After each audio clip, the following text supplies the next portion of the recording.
Naisip mo na ba kung ano ang mangyayari kapag tuluyan kang naglaho sa buhay ng isang tao? Hindi ko ibig sabihin yung unti-unti lang na paglayo, kundi yung ganap na pagkawala, walang text, walang tawag, walang kahit anong pakikipag-ugnayan. Ano nga ba talaga ang mararamdaman nila kapag wala ka na? Sa panahon ngayon, kung saan madalas hindi pinapahalagahan ng mga tao ang presensya ng iba, baligtarin natin ang sitwasyon, maglaho ka, at panoorin kung paano nagbabago ang mundo nila. Maligayang pagdating sa pinakamahalagang video na mapapanood mo ngayong araw. Kung naranasan mo nang magkaroon ng relasyon kung saan masyadong naging kampante ang isang tao at itinuring ka lang na parang option, para sa iyo ang video na ito. Tatalakayin natin ang isang makapangyarihang konsepto, kung ano talaga ang nararanasan nila kapag bigla kang naglaho sa buhay nila. Susuriin natin ang 10 matitinding emosyonal na yugto na pinagdadaanan nila kapag nawala ka. Sa pagtatapos ng video na ito, maiintindihan mo kung bakit minsan ang pinakamakapangyarihang hakbang ay ang lumayo at huwag nang lumingon. Kung handa ka nang tuklasin ang tunay mong halaga at ipadama sa kanila ang matinding pangungulila na hindi pa nila naramdaman, mag-iwan ng komento sa ibaba ng "Tapos na akong maging option", dahil pagkatapos nito, hinding-hindi ka na magiging isa muli. Manatili hanggang sa dulo para sa bonus na ika-10 emosyonal na yugto na siguradong ayaw mong palampasin. Kung handa ka nang baguhin kung paano kanila tinitingnan habang buhay, tapusin mo ang video na ito. Ngayon, simulan na natin. Una, ang sakit ng pagtatakwil. Dito nagsisimula ang lahat. Hindi nila kailanman inakala na bigla ka na lang maglalaho. Hindi talaga. Sa isip nila palagi kang nariyan. Ikaw ang laging gumagawa ng effort, nagbabalak ng mga plano, nagmamalasakit ng malalim. Ikaw ang naging matibay at palagi nilang maaasahan hanggang sa hindi na. Kapag naglaho ka, para itong biglang pagkabigla na hindi nila inaasahan. Alam mo ang kasabihang, hindi mo malalaman ang halaga ng isang bagay hanggang sa mawala ito.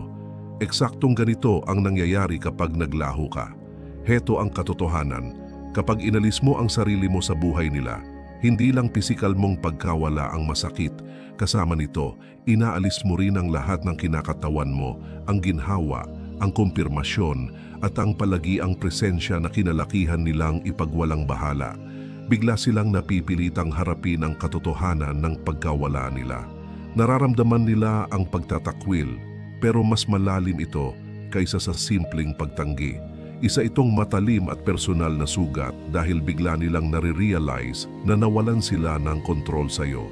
Ayaw man aminin ng mga tao, pero kapag alam nilang palagi kang mananatili, nagsisimula ka na lang tratuhin na parang backup plan. Isa ka na lang option, hindi prioridad.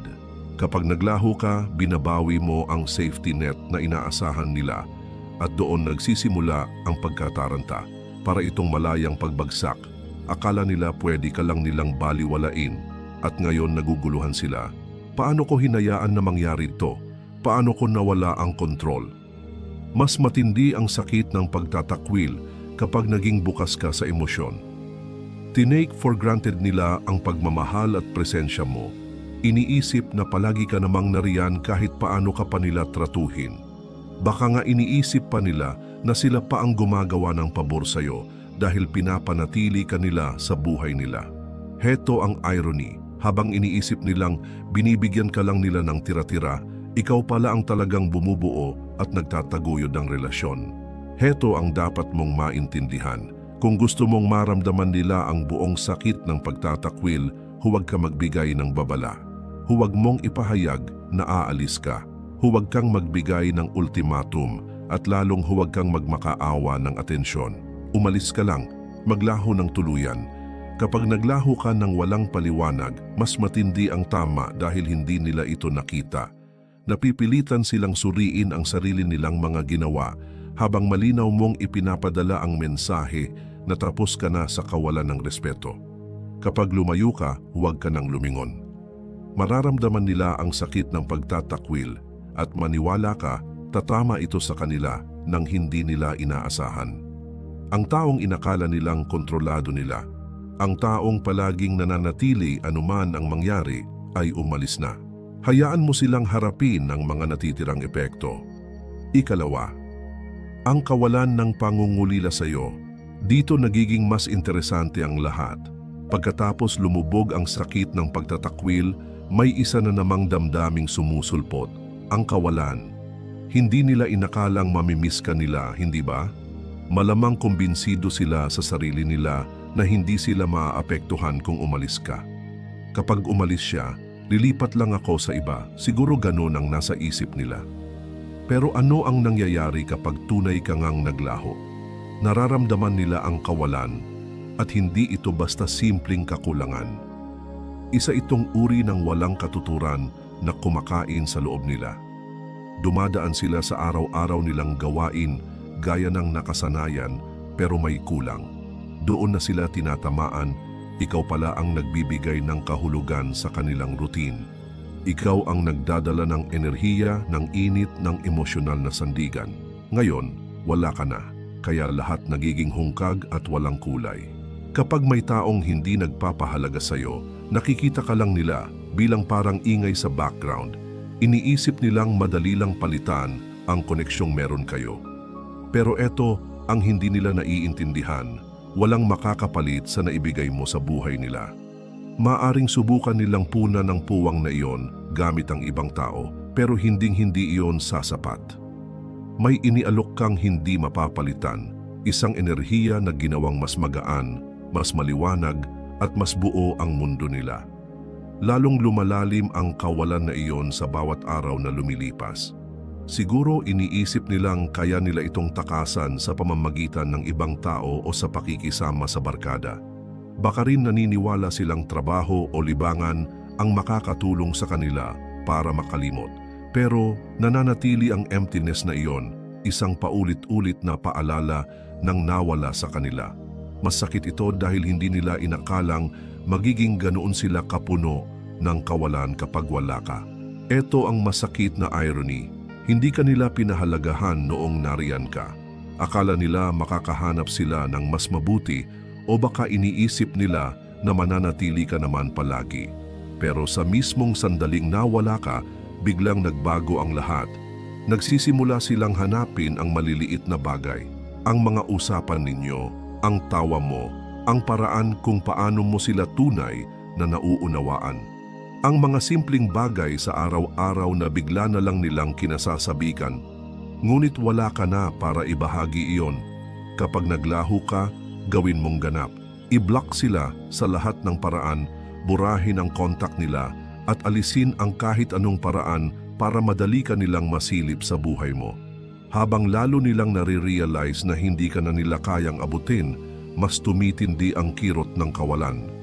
Sa tuwing maiisip ka nila at susubukang kumonekta, pero matutuklasan nilang tuluyan ka ng naglaho, mas lalo pang lumalalim ang void. Hayaan mo silang mabuhay kasama ang kawalan na iyon.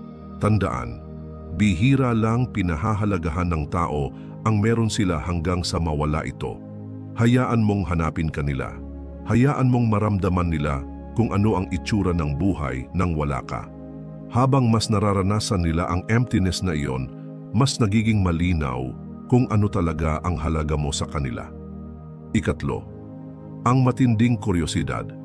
Sa puntong ito, nalunod na sila sa kawalan at nagsisimula ng sumiklab ang pagkataranta. Umiiral ang kuryosidad at nagiging lahat-lahat para sa kanila. Ang sunog na tanong na paulit-ulit na bumabagabag sa isip nila ay, nasaan na siya? Ano ang ginagawa niya? Sino ang kasama niya? Nagiging obsessed sila na malaman ang nangyayari sa buhay mo dahil tuluyan ka nang nawala sa abot ng kamay nila. Isa ka ng misteryo at walang mas nakakaistorbo sa tao kaysa mawalan sila ng bakas tungkol sa isang taong dati ay napakalapit sa kanila. Sa panahon ng social media, nagiging sobrang brutal ang yugtong ito. Isi-scroll nila ang Instagram mo, Facebook, TikTok, lahat ng platform sa paghahanap ng kahit anong bakas ng buhay mo. Pero eto ang nakababaliw sa kanila. Wala kang ibinibigay kahit ano. Ganap kang naglaho. Walang update, walang story, walang post. Tahimik na tahimik. At dinudurog sila nito. Bakit sobrang epektibo nito?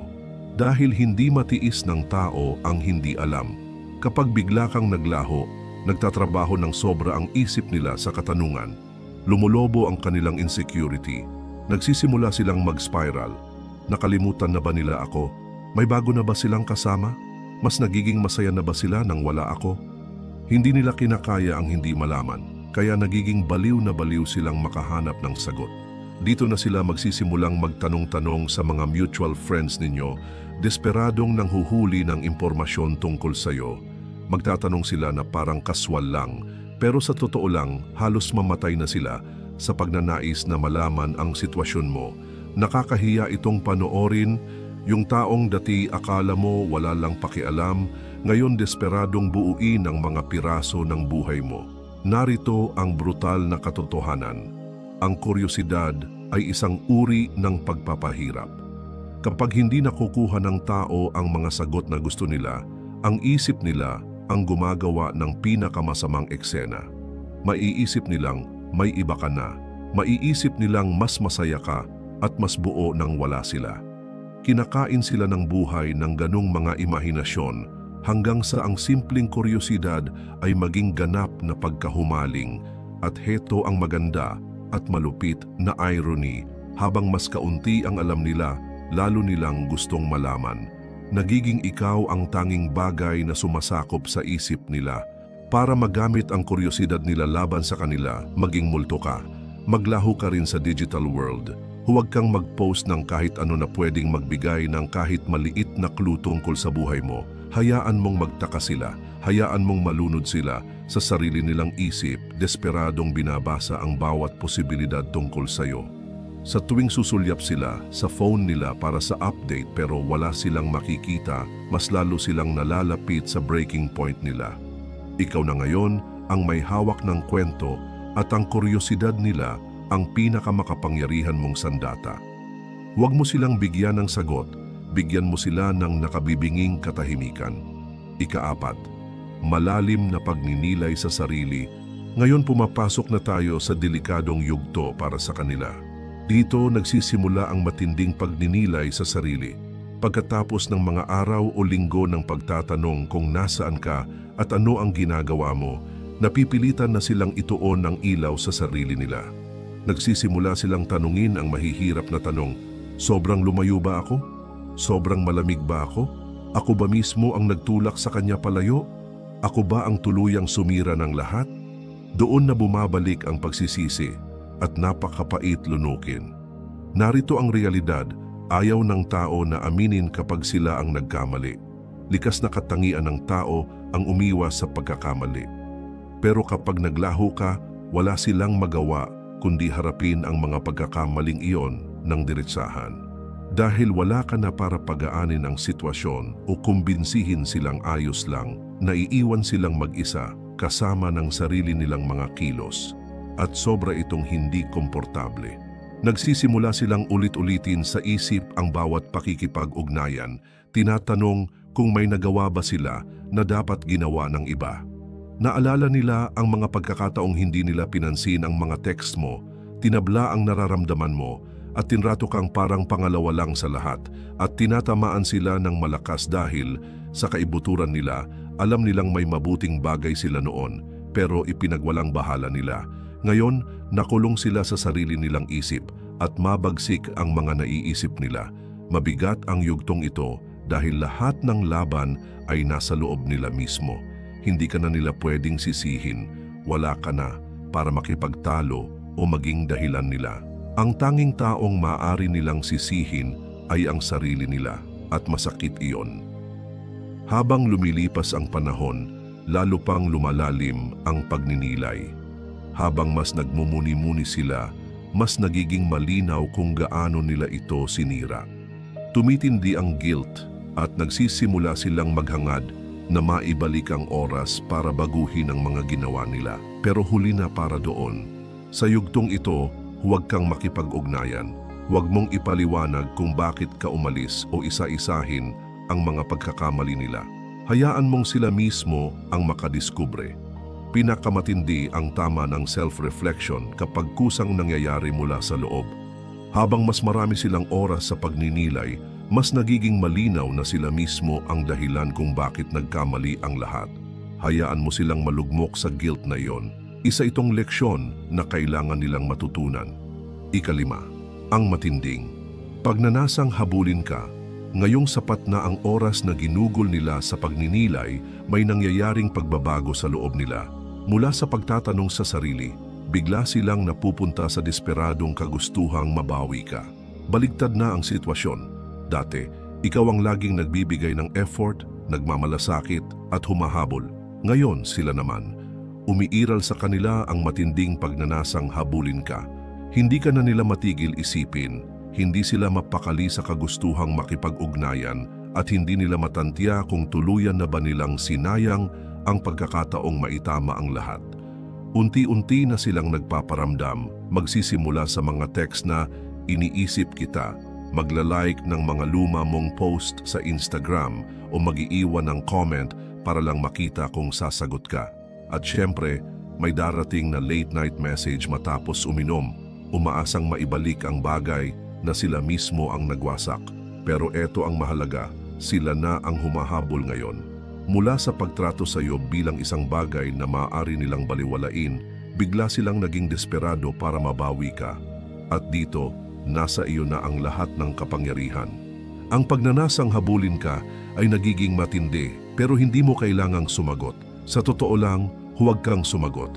Hayaan mong maramdaman nila ang desperasyon. Hayaan mong mag-isip sila kung naka-move on ka na ba. Habang mas sinusubukan ka nilang habulin, mas nare-realize nila na nawala na ang kontrol nila. Hindi na sila ang may hawak ng sitwasyon at iyon ang nagdadala sa kanila sa pagkabaliw. Kapag nagsimula silang humabol, huwag kang bibigay. Sa sandaling sumagot ka, babalik ulit sa kanila ang kapangyarihan. Pinaghirapan mong maibalik ang halaga mo, ngayon ang pinakahuling oras na dapat mong isuko ulit. Hayaan mong habulin ka nila, pero huwag mong gantimpalaan ang ginagawa nila. Ang katahimikan mo, ang pinakamalakas mong sandata. Hayaan mong maramdaman nila ang pagkadismaya ng gustong-gusto nila ang isang bagay, pero hindi na nila ito kayang makuha. Ika-6, ang laban sa pagitan ng ginhawa at pagsisisi. Nang una kang maglaho, maaring nakaramdam sila ng bahagyang ginhawa, parang unang sulyap ng kalayaan. Sinabi pa nila sa sarili nila, sa wakas, hindi ko na kailangan pagtiisan ang drama niya. At sandali, maaring gumaan nga ang pakiramdam nila. Pero heto ang katotohanan tungkol sa tinatawag nilang kalayaan. Ilusyon lang iyon, nakaka-excite sa simula, pero mababaw at panandalian lang. Lalabas sila kasama ang mga kaibigan, magsuswipe sa dating apps, at saglit nilang makukumbinsi ang sarili na ayos lang ang lahat. Pero sa sandaling mag-isa na sila, nakaupo sa tahimik na apartment o walang saysay na nag-i-scroll sa phone, doon na unti-unting sumisilip ang pagsisisi. Nare-realize nila na ang kalayaan ng wala ka ay wala palang laman. Ang mga taong inakala nilang makakapalit sa iyo ay pansamantala lang, mga mababaw na distraction. Para itong pag-inom ng alat na tubig habang uhaw na uhaw, akala mo makakagaan, pero lalo ka lang nauuhaw, lalo kang nagiging desperado at tuluyang nalunod sa pagsisisi. Mas masaklap pa sa panahon ngayon ng casual dating at hookups, madalas iniisip ng tao na ganun lang kasimple ang makalimot, isang swipe lang sa bago at tapos na. Pero hindi pala ganoon kadali. Mabilis nilang nadidiskubre na hindi mo mapapalitan ang isang taong nagbigay ng tunay na emosyonal na katatagan at malalim na koneksyon ng basta-bastang fling o walang saysay na relasyon. Ang katotohanan iyon, tinatamaan sila ng parang isang rumaragasang tren. Hayaan mong maranasan nila ang tinatawag nilang kalayaan. Huwag kang bumalik kapag nagsisimula ng sumilip ang pagsisisi. Hayaan mo silang manatili sa kawalan na inakala nilang magpapalaya sa kanila. Tandaan, ang ginhawang naramdaman nila sa simula ay panandalian lamang, pero ang pagkawala mo, iyon ang maghahatid ng multo ng pagsisisi na hinding-hindi nila inaasahan. Ikapito, ang pagnanais na maglaro ng laro. Kapag tuluyan ng lumubog ang pagsisisi, nagsisimula na silang magpanik. Desperado na silang makuha muli ang kontrol sa sitwasyon, pero wala silang alam kung paano. Kaya ano ang ginagawa nila? nagtatangkang maglaro ng laro. Sinasadya nilang magpaka-distant, sinusubukan kang pagselosan, nagpo-post ng litrato kasama ang ibang tao at pinipilit ipakita na nagfa-flourish sila nang wala ka. Baka maglagay pa sila ng cryptic status tungkol sa pag-move on o kaya magbahagi ng selfie na halatang punong-puno ng desperasyon. Lahat ito ay isang malaking palabas para hilahin ka pabalik, para pag-isipan mo kung ano ang ginagawa nila. Pero eto ang totoo, hindi ka na nakikisali, lumaki ka na, lumampas ka na sa mga larong ito. Naka-move on ka na sa ganitong kababawan at ang maliliit nilang pagtatangka na pukawin ka ay wala ng epekto. Kasi ito ang iniisip ng mga tao, akala nila na ang manipulasyon gamit ang selos o ang pagpapahirap makuha ay magpapahabol sa iyo. Pero ano ang mangyayari kung tumigil ka na sa paghabol? Kung nagsawa ka na sa lahat ng drama? Itatapon nila ang lahat ng klase ng taktika, maliliit na banat, passive-aggressive na komento at mga maingat na piniling social media post na para sa iyo nakadisenyo. Pero wala pa ring gumagana dahil hindi mo na sila binibigyan ng atensyong desperado nilang inaasam. Hindi mo na pinapatulan ang kababawan nila at doon sila tuluyang nasisiraan ng bait. Kapag hindi ka na nila kayang kuhanan ng reaksyon, lubusan silang nawawalan ng kontrol. Naiiwan silang naguguluhan, desperadong kumakapit sa isang bagay na hindi na nila kayang manipulahin. Huwag kang sumali, baliwalain ang cryptic posts. Huwag kang mag-react sa mga litrato. Gumagana lang ang laro nila kung papatol ka. Sa sandaling tumigil ka sa pagbibigay ng reaksyon, doon nila tuluyang nare-realize wala na silang anumang kapangyarihan laban sa iyo. Ikawalo, ang nakakabigat na bigat ng katahimikan. Ang katahimikan ay isa sa pinakamakapangyarihang sandata na maaari mong gamitin kapag naglaho ka. Ang kawalan ng iyong mga salita, ng mga text mo, ng presensya mo, mas malakas ang sinasabi kaysa sa anumang maipapaliwanag mo.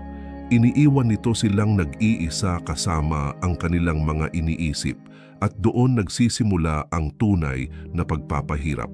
Ang katahimikan ay nagiging sobrang bigat, sobrang hindi matiis at wala silang takas mula rito. Nagsisimula silang questionin ng lahat.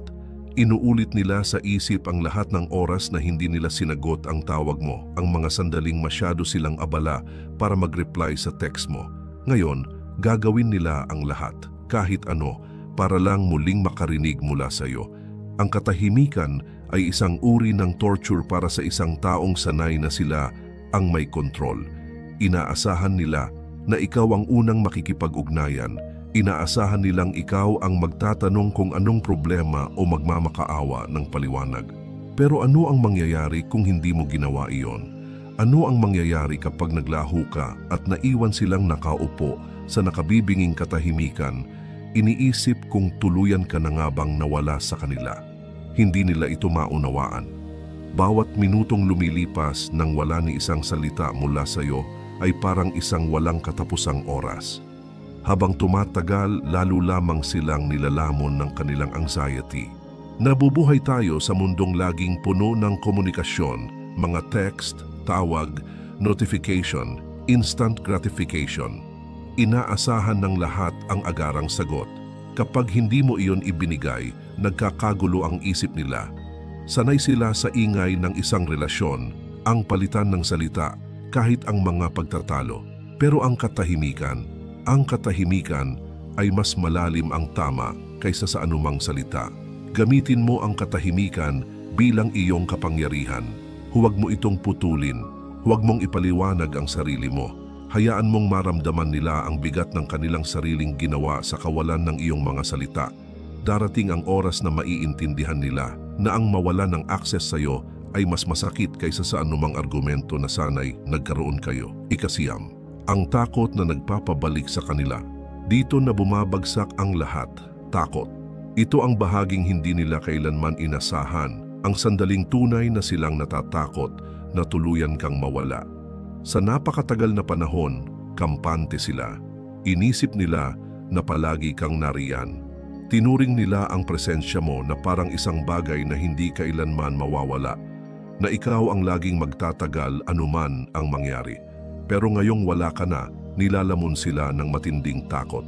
Ang takot na ito ay tumatama ng mas malakas kaysa sa anumang naranasan nila. Nagsisimula silang mag-isip, paano kung tuluyan ko na siyang nawala? Paano kung may iba na siyang kasama? Ang ideya na baka may bago ka ng kasama ay inuukit sa isip nila.